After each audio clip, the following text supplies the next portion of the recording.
believe it was 2013 was the first year that we had a Mississippi-Yangtze Symposium, where we basically brought together researchers from each of those river basins and brought them together to have some presentations on the different types of work. We're basically trying to compare what the types of research going on in the Yangtze and the research going on in the Mississippi.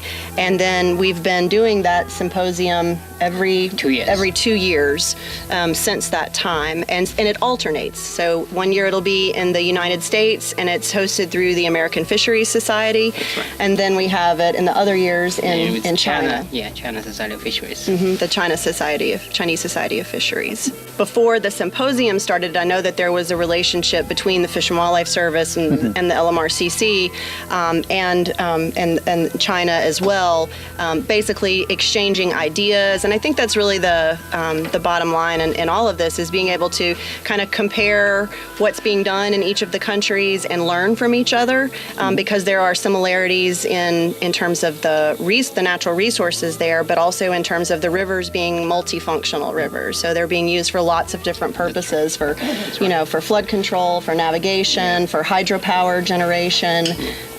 So there's a lot of similarities there.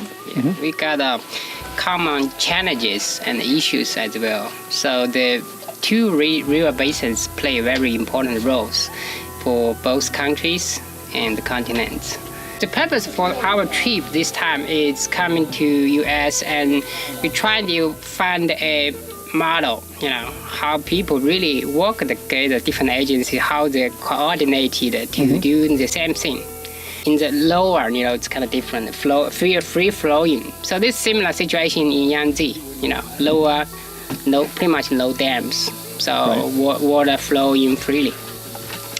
But we also got a pretty nice secondary channels as well. From what we learned, in the past 2 years, we found many more fishes in the secondary channel. The Mississippi-Yangtze Symposium is in China this year in October, and so there will hopefully be a group of folks from the U.S. Fish and Wildlife Service and some other researchers in the United States. Six people from U.S. Fish and Wildlife Services right now. That we're trying to get over there for that symposium and some site visits. Yeah, that's right. In October. Right.